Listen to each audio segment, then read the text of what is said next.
queridos hijos, en este bellísimo evangelio tomado de Juan, capítulo 1, versos 35 al 42, nos transmite el evangelista la conversión, no solo de Andrés y el propio Juan, sino de Pedro. No es una crónica tipo periódico de qué ocurrió como historia que sabemos, es historia de salvación. En efecto, nos dice que estaba Juan el Bautista predicando. En eso pasó Jesús y Juan dijo: este es el Cordero de Dios. Estos dos discípulos, Andrés y Juan,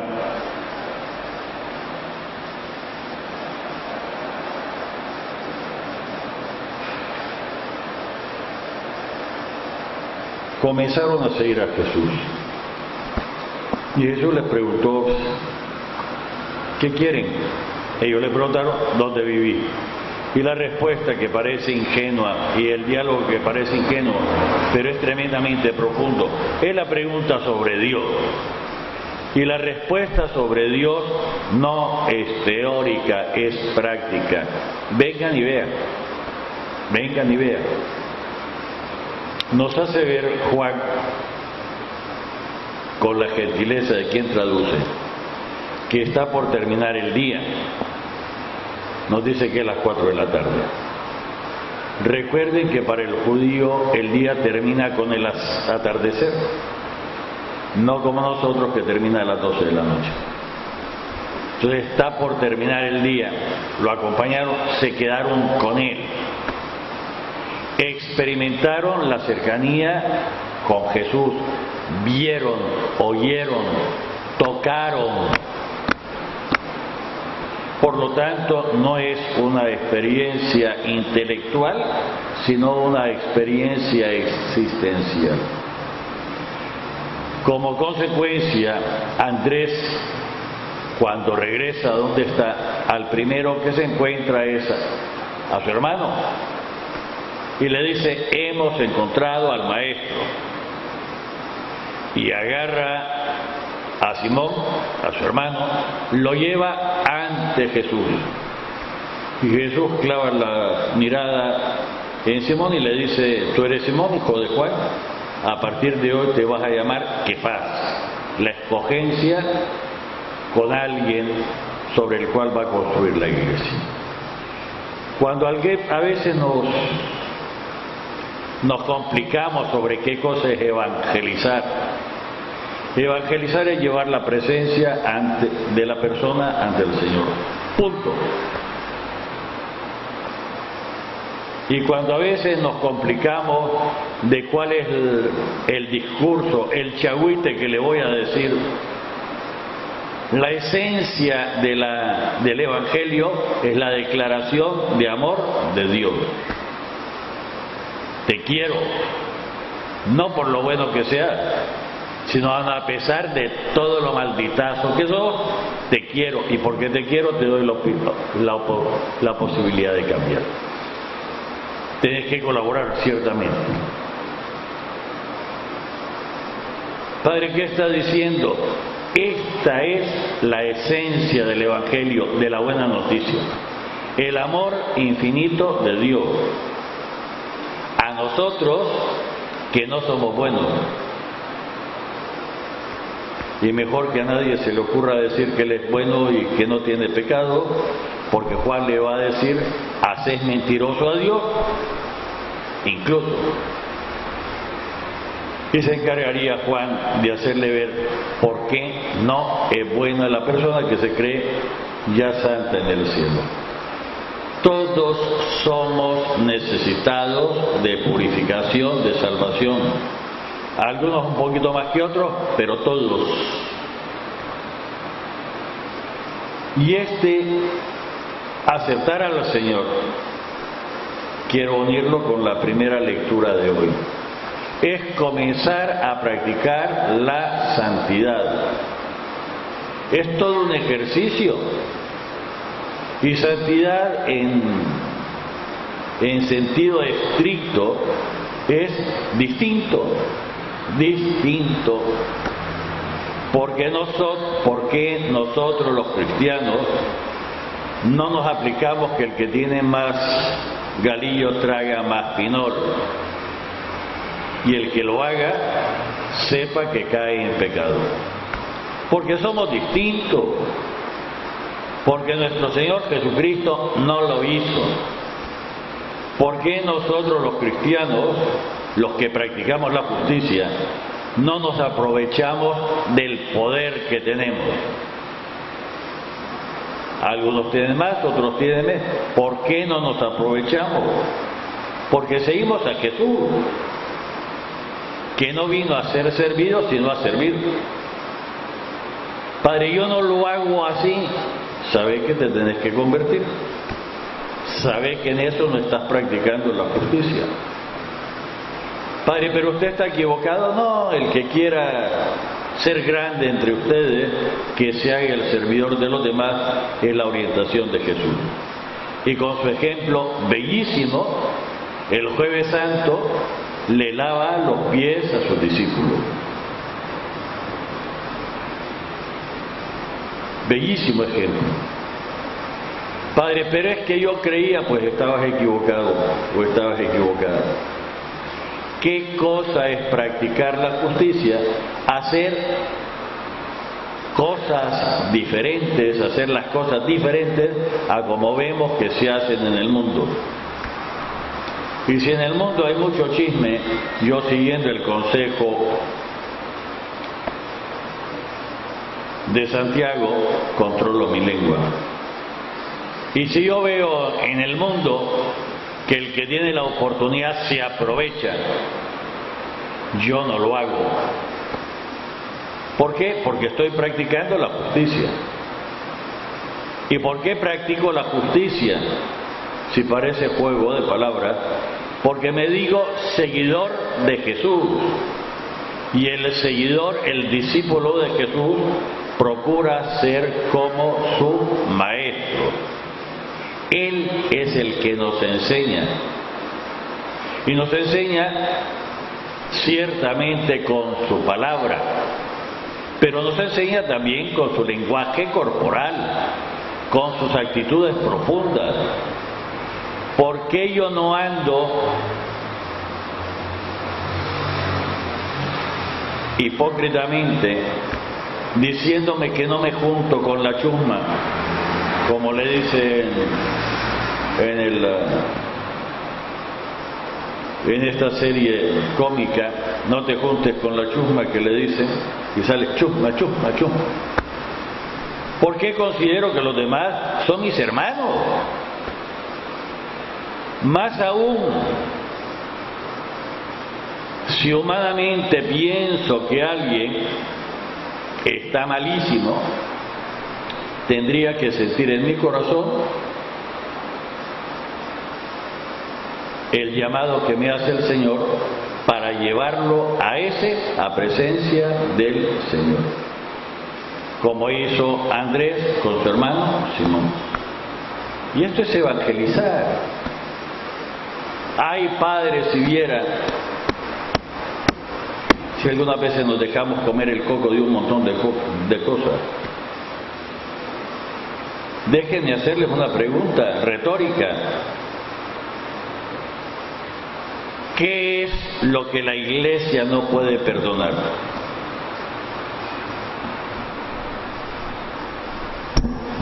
¿Qué pecado es tan grande, que la Iglesia no la puede perdonar?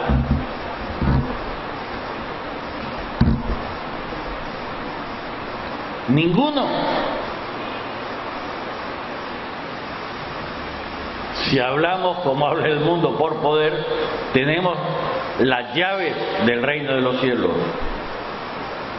Pero por otro lado, la esencia de la Iglesia es ser el instrumento de salvación.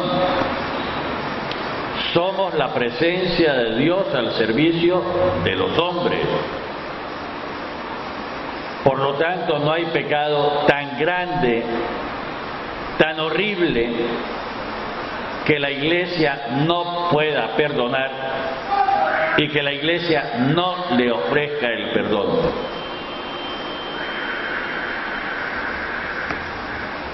Padre, ¿qué está diciendo? Lo repito. No hay pecado, por abominable que sea, por salvaje que sea, que la Iglesia no lo pueda perdonar. Si la Iglesia no lo puede perdonar, por amor de Dios, ¿quién? Y para Dios no hay nada que sea imperdonable. Otra cosa es que se exigen las condiciones para personalizar, para que el perdón de Dios actúe en mí.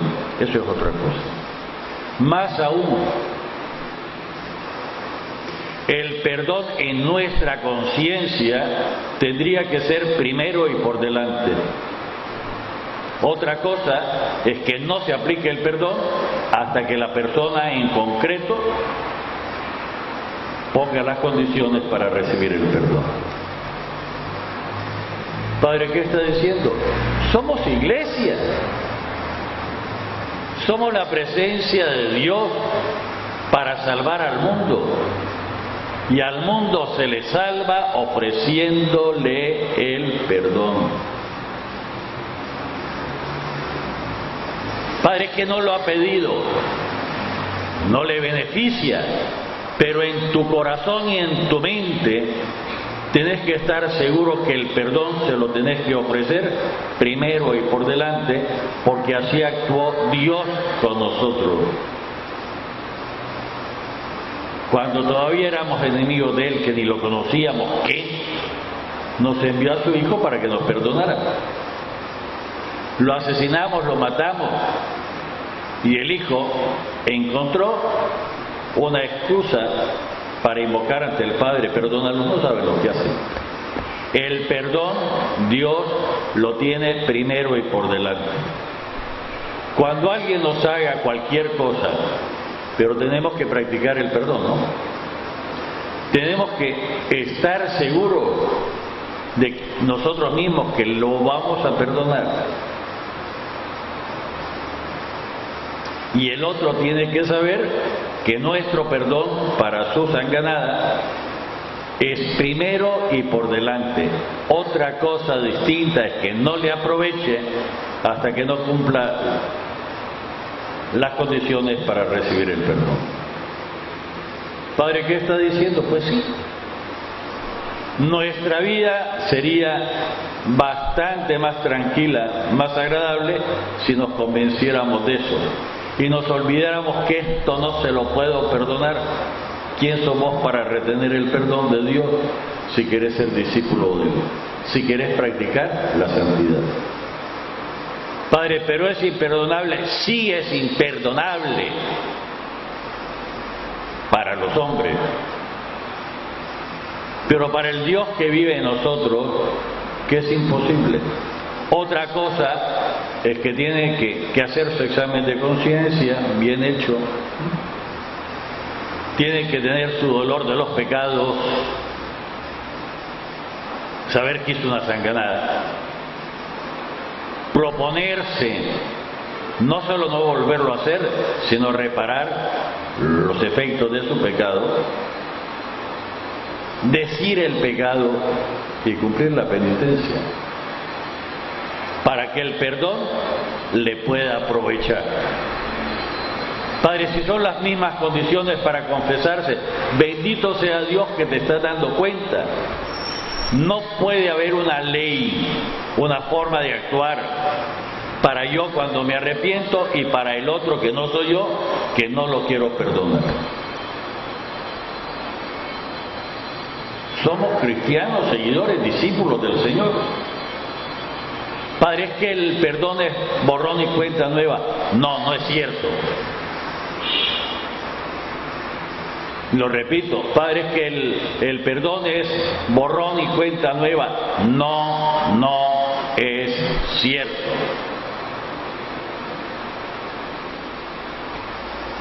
El perdón es, aun sabiendo y el otro lo reconoce que ha sido un zángano, un perverso, le aplico algo de amor. Pero si es mañoso, tengo que ayudarle a que se quite las mañas. Padre, ¿qué está diciendo? Hombre, si entra a mi casa y yo en confianza dejé mi cartera cerca y me robó, vuelve a entrar a mi casa y pongo con llave mi cartera. Pero es que lo perdoné, sí, lo perdoné, pero no soy tonto y no le voy a poner en ocasión de que vuelva a pecar. Y si aún tomando las precauciones no se aguanta, pues mi forma de ayudarle es cerrarle mi casa, para que no tenga ocasión de robar en mi casa. Padre, eso no es perdonarlo. ¿Y quién dice que no? ¿Y quién dice que no? Además, si hablamos en caso de robo, tendrá que responderme lo que me robó. Si a alguien defraudé, ahora le regreso 4 veces más, nos dice Zaqueo, cumpliendo lo que mandan los profetas Antiguo Testamento. Borrón y cuenta nueva, no. Los cristianos no somos tontos y no es un proceso de idiotización. ¿Qué es que me dijo una mentira? Te tengo como mentiroso. ¿Qué es que viene a chismear y te tengo como chismoso? Aún sobre eso te quiero.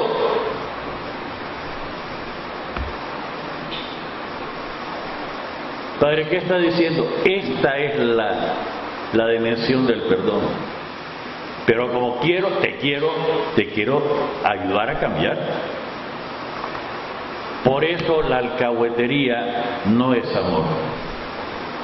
El reírse y al fin y al cabo es pecadito chiquito, esa ganadita chiquita, no. El amor es sumamente exigente. No se cierra ciertamente, pero tampoco se ciega.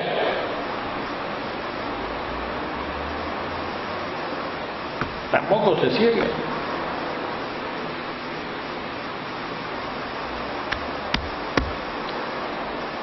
Padre, ¿qué está diciendo? Esto es practicar la justicia. Digamos más. Ya decía San Pablo, y nos vamos entonces al origen de la Iglesia, que hay algunos que se acercan indignamente a recibir la comunión. Y San Pablo dejaba la conciencia de las personas el acercarse o no acercarse. Digámoslo con todas las palabras, porque alguien... No es cierto que el que solo está juntado, el que está enqueridado, pueda acercarse a comulgar. Ni puede comulgar, ni puede ser padrino ni madrina, ni puede leer, ni puede dirigir, ni tendría que estar ni siquiera en este templo que hacemos procesión de entrada, ni siquiera tendría que estar ahí.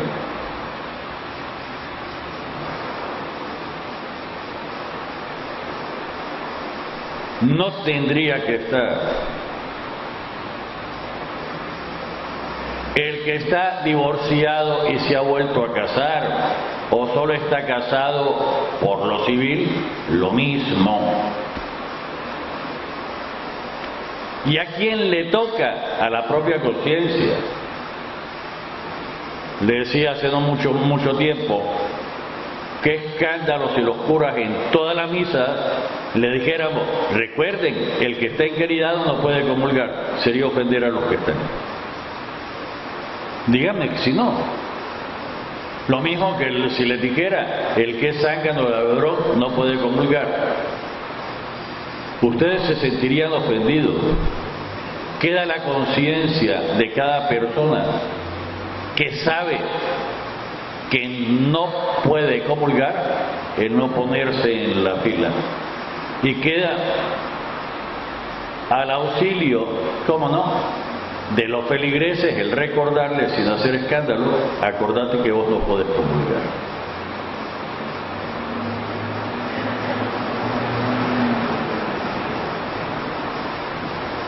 Acordate que vos no podés ser padrino, no podés ser madrina. Acordate que vos no podés salir a leer. Acordate que vos no podés. No podés. Padres que siento una vergüenza y una... Bendito sea Dios. Esta es parte de lo que utiliza el Señor para ver si a base de esta vergüenza, si esta pena, decides arreglar tu situación. Si no, sería alcahuetería. Pero ¿a quién le toca? Al cura. Imagínense los que nos falla la vista y nos equivoquemos, que le toca a ustedes con toda la caridad decirle no podemos. Lo mismo cuando hay niños muy pequeños, preguntarles que si hicieron la primera comunión.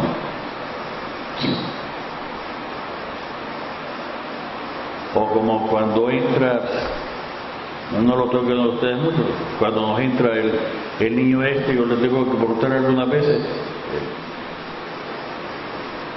¿tenés guarito o no tenés guarito?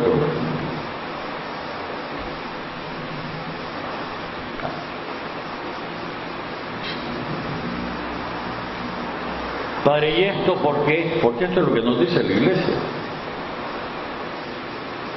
Pero la Iglesia también nos ha mandado a estudiar el catecismo y nos ha mandado a ir asumiendo nuestras propias responsabilidades. Un servidor como presbítero, clérigo, la responsabilidad de ustedes también como cuerpo. Padre, ¿qué está diciendo? Digámoslo más claro. Al inicio, los apóstoles quisieron hacerlo todo y no pudieron. Tuvieron que crear a los diáconos diciendo no es justo que nosotros nos dediquemos a esto. Nuestra misión dentro de la iglesia es la predicación, la palabra, los sacramentos. Y crearon a los diáconos para que atendieran las partes materiales. Que tenemos de nuevo la función de diáconos, pero hay que caminar para... Y han surgido en los diferentes lugares, algunos tienen que ubicarse, los grupos, movimientos, asociaciones, para servir a las personas en su inserción de la familia a la parroquia. Y todos los grupos, movimientos, asociaciones están al servicio de la parroquia. Y si no piensan así, tienen que convertirse.